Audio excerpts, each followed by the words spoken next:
사실 우리는 진짜 엄청나게 좋은 기회를 놓친 거예요. 지금 댓글 중에 왜 거기다가 왜 오피스텔 짓고 뭐 그런 것만 하느냐. 거기서 옮기려고 하는 사람들이 한 3분의 1만이라도 부산으로 옮겼다면은 그런 것들을 만들어 줘야지만이 부산이 바뀌는 거지. 몇천억 들여가지고 건물 몇 개 짓는다고 해서 회사가 오지는 않는 거죠. 일자리가 생기지도 않고.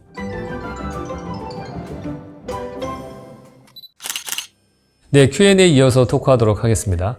양질의 일자리가 없어요 라고 하신 분인데 이게 어떤 편에 있는 질문이냐 하면은 부산에 대해서 제가 얘기를 할 때 부산만이 갖고 있는 자연 경관이나 특징들을 잘 이용해서 다른 지역 사람들이 와서 살고 싶게 하고 또 떠나지 않게 할 수 있지 않을까, 그거에 대한 실질적인 답변으로 정말 댓글에 많은 분들이 부산을 떠나는 이유가 일자리가 없어서 떠난다라고 많이 말씀들을 하셨거든요. 현대사회에서 가장 큰 문제점이긴 하죠. 그래서 일자리가 없는 거는 다른 방식으로 일자리를 만들어야 되지 않을까 하는 생각이 들어요. 제가 라이프 스타일을 바꾸자라는 얘기를 하는 거는 라이프 스타일이 바뀌면 새로운 일자리가 나오는 거거든요. 우리가 농경사회를 하다가 도시화되면서 도시민이 되면서부터는 가게가 생겨나고 쇼윈도우도 생겨나고 자동차를 만들어서 파는 직업도 생겨나고 뭐 여러 가지가 생겨나잖아요. 뭐 학교도 많이 만들어졌고 그러면 교사도 필요해지는 거고 여러 가지 서비스업들도 생겨나고 했어요. 그래서 새로운 라이프 스타일을 만들자는 거는 그냥 풍경 다른 거 만들자라는 얘기가 아니고 그 다른 환경에서 다른 직업을 만들자는 얘기예요. 그거는 각 분야마다 조금씩 다른 어떤 생각들이 나와야 되지 않나 하는 생각은 드는데 불가능할 것 같지는 않은 게 우리하고 풍광이 다른 뭐 하와이라든지 날씨가 좋은 지중해의 어떤 도시를 가게 되면은 관광 외에도 뭔가 다른 직업들이 되게 많잖아요. 그러니까 그러한 뭔가를 만들었으면 좋겠고 사실은 첫 번째 단추로 제가 생각하는 거는 다른 강연에서도 많이 말씀을 드렸지만은 학교의 시스템을 바꾸는 게 제일 좋을 것이다 얘기를 드립니다. 어느 도시를 가나 똑같은 그러한 공립학교의 모습이 아니고 학교의 시스템이 좀 바뀌게 되면은 거기서부터 라이프 스타일이 바뀌는 거고 그러면 자연스럽게 거기서 살고 싶어하는 사람들도 생겨날 것 같다고 생각을 하는데 근데 이거는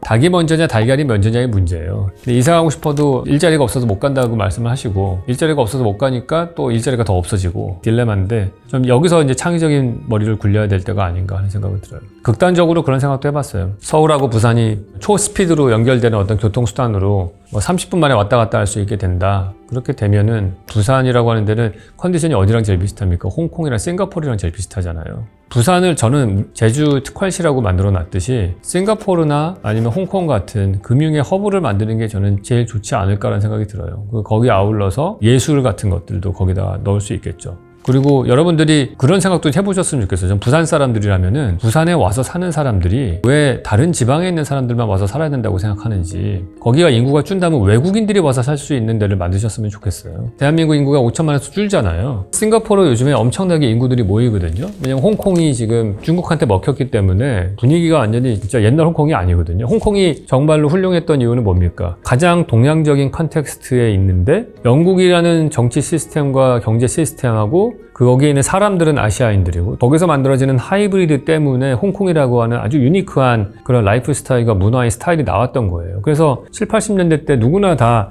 홍콩 영화에 열광을 하고 그랬잖아요. 부산은 동아시아에서 정말 독특한 그런 컨디션을 갖고 있고 인구 밀도도 높고 정말 외국인들이 와서 살 수 있을 만한 그런 열려있는 금융 시스템이라든지 이게 만들어진다면 외국인 학교 같은 것들도 많이 생겨나고 그게 싱가포르 같이 됐으면 좋겠어요. 홍콩이나 싱가포르처럼. 그게 제가 생각하는 부산에 대한 비전입니다. 중앙정부에서 돈 받아가지고 뭐 이 안에서 어떻게 해결하려고 그러면 답이 없다고 저는 봐요. 이 일자리를 만들 수 있는 방법은 부산의 아이덴티티가 70년대, 80년대 홍콩을 뛰어넘는 그런 하이브리드한 인터내셔널한 시티가 되느냐. 저는 그 가능성은 충분히 있다고 보거든요. 왜냐면 부산에 있는 영화제 같은 게 열릴 때 보면 되게 많이 오지 않습니까? 전 세계에서. 제가 만났던 그 SOM이라고 전 세계에서 제일 유명한 대형 사무소가 있는데 그 사무소에서 전 세계에서 막 많이 여행을 하고 다니신 그 도시설계 파트너분이 얘기를 나눌 때 자기 제일 좋아하는 게 부산 자갈치 시장이라고 얘기했거든요. 그러니까 외국인들이 봤을 때 매력적인 부분이 있어요. 그래서 인구가 빠져나가는 거를 자국민으로 채울 생각 마시고 외국인으로 채울 생각을 타겟을 삼으셨으면 저는 좋겠다라고 생각을 합니다.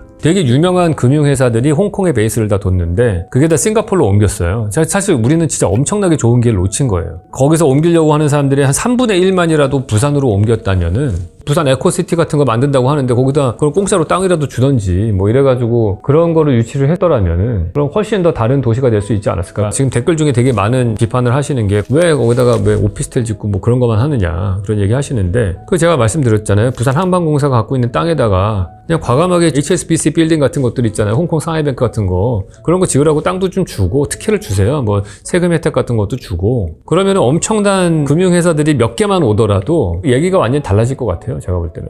여러분들 그러한 고액 연봉자 외국인 노동자가 들어오게 되면은 그 사람들이 그냥 있겠어요? 그 옆에서 먹고 쓸 거 아닙니까? 주변에 엄청나게 레스토랑들이 업그레이드가 돼요. 가격대가 확 올라가요. 물론 거기서 맛있는 거 드시던 분들이 젠트리피케이션처럼 쫓겨날 수는 있겠지만은 그 외곽에 좀 가서 하면 되죠. 안 그래도 비어지고 있는 중이니까. 최근에 여기 센터필드라고 르네상스 호텔이 부서지고서 지어진 게 하나 있어요. 근데 제가 관심 있게 봤던 거는 그 다음에 그 주변 환경이 바뀌는 건데 거기에 투타워가 들어갔더니 게임 회사나 신세계 프로퍼티 뭐 이런 데들이 들어오면서 고액 연봉자들의 직업이 많아진 거예요. 그랬더니 그 밑에 푸드코트도 당연히 좋은 식당으로 들어가지만은 그 주변 일대가 약간 식당들의 종류가 좀 바뀌더라고요. 약간 그런 식으로 외국인 고액 연봉자들이 와서 지낼 수 있을 만한 그런 분위기를 만들어주면 좀 금융허브로서 잘 역할을 할 수 있지 않을까. 그러니까 이미 노무현 정부 때부터 시작해서 부산국제금융센터 같은 그런 계획 같은 것들이 다 있었거든요. 근데 문제는 건물 몇 개 짓는다고 해서 그게 국제금융의 허브가 되는 게 아니거든요. 세금 문제가 제일 큰 이슈예요. 그런 거대한 금융 자본들이 여기에 들어와서 이익이 되는 두바이가 바뀐 거 보세요. 두바이가 왜 바뀌었겠어요? 거기 중동의 오일머니나 이런 것들은 물론 돈 세탁도 하고 여러 가지 부정적인 것들도 있지만은 어쨌든 거기가 금융이나 자유도가 그 일대에서 가장 높은 데이기 때문에 그런 거거든요. 지금 딱 홍콩이 금융으로서의 빛을 잃기 시작하는 이유는 중국 정부가 영향을 끼치면서 자유가 확 죽었잖아요. 중앙정부에서 컨트롤하는 게 높아지면서. 그러니까 금융과 자유는 사실은 반비례 관계거든요. 그러니까 두바이는 러시아의 돈과 뭐 오일머니와 이런 것들이 다 모이는 그쪽의 허브인 거고, 홍콩이 그런 역할을 하던 거가 그 기능을 잃었으면은 그 싱가포르한테 뺏기기 전에 한 절반만이라도 부산이 그거를 갖고 와서, 그게 이제 건축만으로는 할 수 없는 소프트웨어인 여러 가지 행정적인 시스템과 이런 것들이 바뀌어야 되는 거죠. 그래서 빠르게 공무원들이 대처를 하고, 그런 것들을 거기서 만들어 줘야지 많이 부산이 바뀌는 거지, 몇천억 들여가지고 건물 몇 개 짓는다고 해서 회사가 오지는 않는 거죠. 일자리가 생기지도 않고. 질문이, 저도 가끔 사람을 가르치는데 그 친구의 퍼포먼스와 능력은 압도적인데 가지고 있는 정서가 그것을 가로막는 경우를 목도하곤 합니다. 이런 경우를 어떻게 핸들링하면 좋을지 고민이 많습니다. 진짜 좋은 선생님이신 것 같아요. 근데 사실은 그거는 그 학생이 성장하면서 스스로가 진화해 나가야 되는 부분이 아닌가 하는 생각이 듭니다. 그거는 우리가 교실이나 이런 걸 통해서 가르쳐 줄 수 있는 문제는 아닌 것 같고요. 스스로 깨달아야 되는 문제인데 꼭 그 길이 아닐 수도 있는 것 같아요. 건축에 대해서 좀 오해를 하고 있는 경우가, 디자인을 잘하면 그게 전체일 거라고 생각하시는데, 제가 건축 설계 사무소를 운영하면서 느끼는 바는 디자인은 전체 건축이 만들어지는 데 있어서 한 20%밖에 되지는 않는 것 같아요. 제일 중요한 거는 프로젝트를 얻는 그 기술이 제일 필요한 것 같고, 그게 운이라고 볼 수도 있겠죠. 그 부분에서는. 아니면 배경이 될 수도 있고, 그 운과 배경이 작용하는 걸 통해서 프로젝트를 따는 게 한 20%, 그 다음에 실제로 디자인하는 거 20%, 나머지 60%는 그 디자인을 다른 사람을 설득하는 데 또 써야 됩니다. 한 20%는 행정기관에 허가받는 데 쓰고요, 20%는 시공하는 데 쓰고 등등 해서 실제로 디자인 파트는 20%밖에 안 되고요. 나머지 한 80%가 그런 창의적인 디자인 이외의 것들이라고 저는 생각을 하거든요. 물론 이게 좋은 작품이 나오면은 앞에 있는 프로젝트를 따는 20%가 선순환이 되면서 더 수월해질 수 있고, 뒷단들도 더 수월해질 수 있어요. 그러니까 대가들은 일단 어느 정도 궤도에 오른 다음에는 조금 일을 하기가 더 수월해지는 게 사실이겠죠. 근데 그것까지 가기 전에는 사실은 너무나 많은 사람들이, 99%의 사람들이 다 중간에 스탑하는 경우들이 많거든요. 제가 아는 친구도 엄청난 재능을 가진 친구인데 자기는 그 나머지 80%가 너무너무 싫다는 거예요. 특히나 디테일하게 실시 설계 그리고 행정에서 허가받고 이런 사람들을 대하는 일들이 엄청나게 많은 일을 차지하는데, 그거가 싫다라고 자기는 나중에 게임 회사로 떠난 친구가 있어요. 또 다른 친구는 되게 재능이 있는데 욕심이 없는 친구도 있어요. 뭐 여러 가지 그 기질상의 문제가 여러 가지 형태로 나타나겠죠. 다양한 사람들을 대하는 걸 힘들어하는 사람들도 있고, 그리고 아예 성취욕 자체가 없는 사람도 있고. 대표적인 사람이 저는 원빈 씨라고 생각을 합니다. 원빈 씨 정말 재능 덩어리잖아요. 저는 정말 제가 그 외모였으면은 거의 매년 한 편씩 영화와 드라마를 찍을 것 같아요. 광고 한 20편씩 찍고. 근데 마음이 없으면은 뭐 안 하시는 거죠. 그래서 지금 아마 오는 사람들은 대부분 다 20대 이하의 분들일 테니까, 그런 분들이 나중에 30대, 40대, 50대 됐을 때 그러한 성격상의 기질이나 이런 것들이 좀 바뀔 수도 있고요. 저는 그 기질 때문에 더 성공할 수도 있을 거라고 봅니다. 그래서 반드시 그 하나의 성격이 약점으로만 작용하는 것 같지는 않아요. 이제 결론을 말씀을 드리면은 재능이 발현하는 데에는 운이 상당 부분 많이 작용한다. 그러니까 옛날 어른들이 운칠기삼이라고 한 게 다른 게 아닌 것 같아요. 거기서 말하는 운이라고 하는 부분이 여러 가지 기질도 낼 수 있고 진짜 운일 수도 있고, 젊은 사람으로서 할 수 있는 거는 사실은 길을 준비하는 것밖에 없잖아요. 운을 준비할 수는 없고, 물론 오타니 같은 사람들이야 뭐 길거리에 떨어진 휴지 주우면서 운을 만들려고 했다고 하잖아요. 인사 열심히 하면서. 진짜 무서운 사람인 거죠. 진짜 그 외모에, 그 실력에, 그 성품에 정말 완벽한 인간이죠. 제가 볼 때는 인류 역사상 가장 완벽한 사람이 아닐까 하는 생각이 들 정도인데, 어쨌든 운을 우리가 컨트롤할 수 없다면은 일단 기술이라도 준비를 해놔야겠죠. 저는 그게 필요하지 않나 생각을 합니다. 저도 지금 멘붕 상태예요. 사실은 정말 잘 진행될 거라고 생각했던 심의가 브레이크가 걸려가지고, 우리가 PF 프로젝트 같은 걸 하면은 이자가 엄청나기 때문에 그 이후에 은행에서 대출받고 뭐 이런 플랜들을 짜놨는데 그 금융 플랜들이 다 깨지고 그렇게 해서 엎어지는 프로젝트들이 많거든요. 되게 리스키하죠. 근데 그런 것들은 불가항력적인 부분이어서 진짜 멘탈이 나갑니다. 지난번에 알쓸별잡 2 찍으면서 한 열흘 정도 회사 일 안 듣고서 살았던 적이 있다고 말씀을 드린 적이 있는데, 그런 시간이 없었거든요. 지난 20년 동안. 근데 그렇게 한 일주일만 회사 일을 안 해도 엄청 편안하더라고요, 마음이. 모든 분야가 다 그렇겠지만은 자기가 어떻게 할 수 없는 불가항력적인 부분에 대한 문제들이 많이 터지기 때문에 그런 것 같아요. 특히 힘이라든지 다른 사람의 마음을 내가 어떻게 움직일 수가 없는 상황이 됐을 때, 그럴 때 되게 멘붕이 오는데 방법은 없는 것 같아요. 특별하게 좋은 방법은 없고요. 그거가 그냥 이 게임의 일부다라고 생각하는 수밖에 없는 것 같습니다. 저는 그런 거 되게 존경할 때가 있어요. 운동선수들을 보면은 결정적인 순간에 심판이 오심을 해가지고 지는 경우들이 있잖아요. 그거 계속 생각하면은 그 다음 경기 더 못할 거예요, 아마. 근데 그러한 일을 겪었을 때, 아, 이것도 게임의 일부다, 그렇게 생각을 하고서 받아들이고서 그 다음으로 넘어가는 게 맞지 않나, 저는 그렇게 생각을 해요.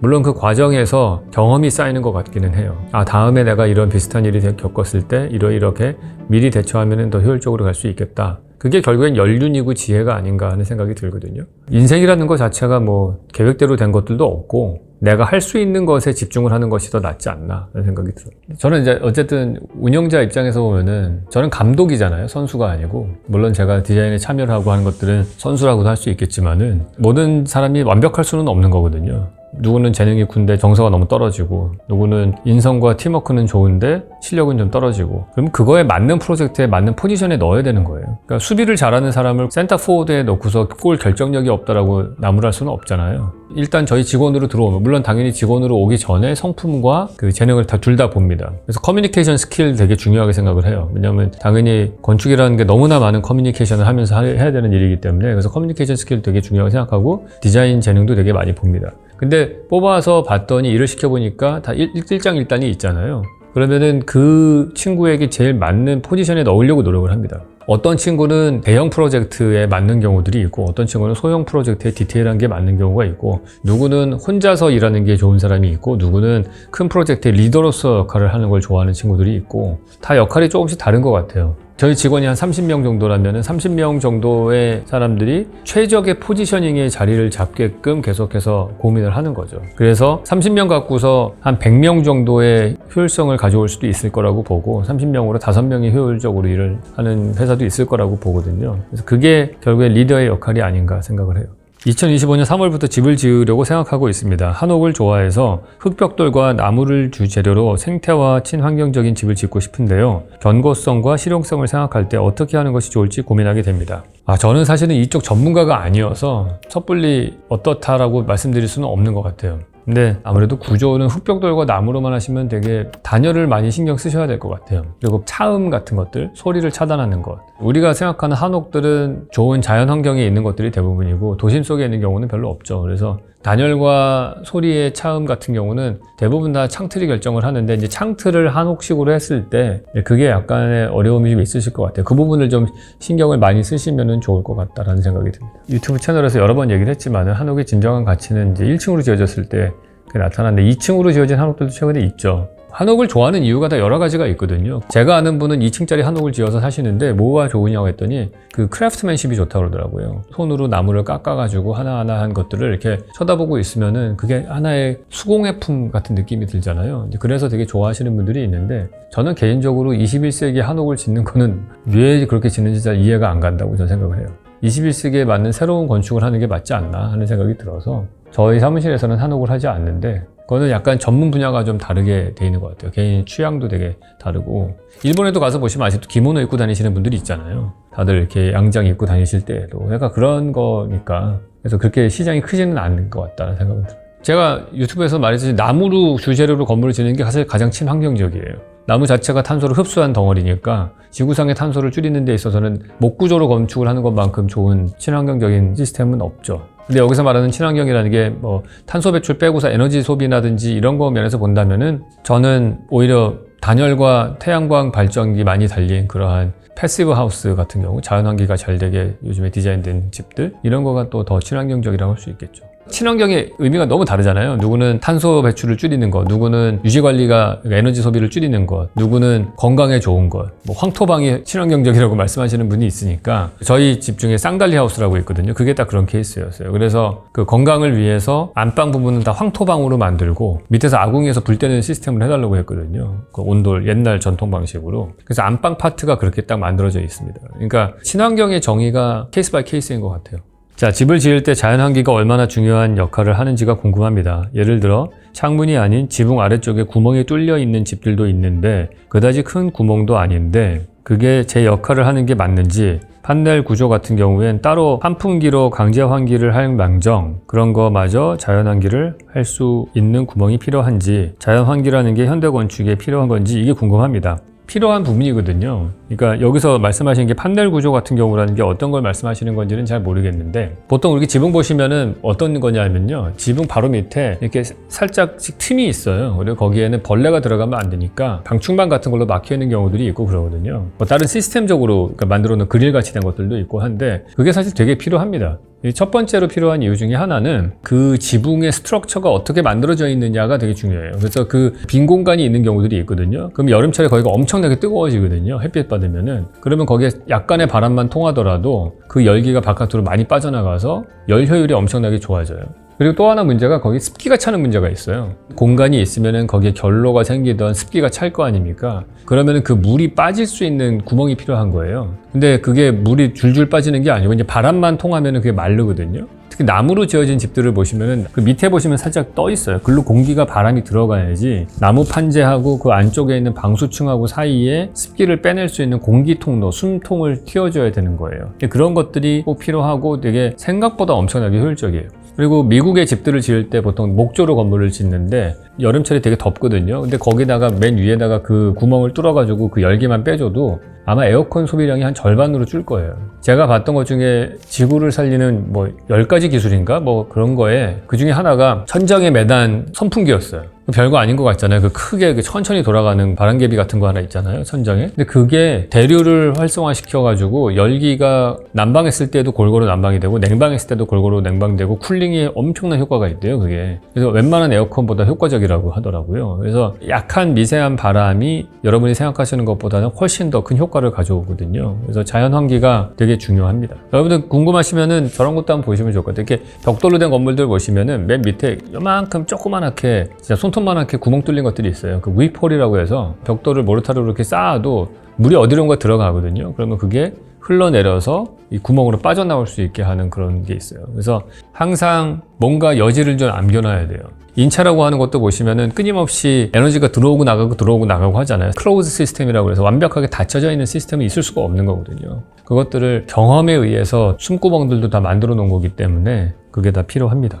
네, 그러면은 밀린 Q&A 하는 시간이었습니다. 다음 시간에 또 뵙도록 하겠습니다.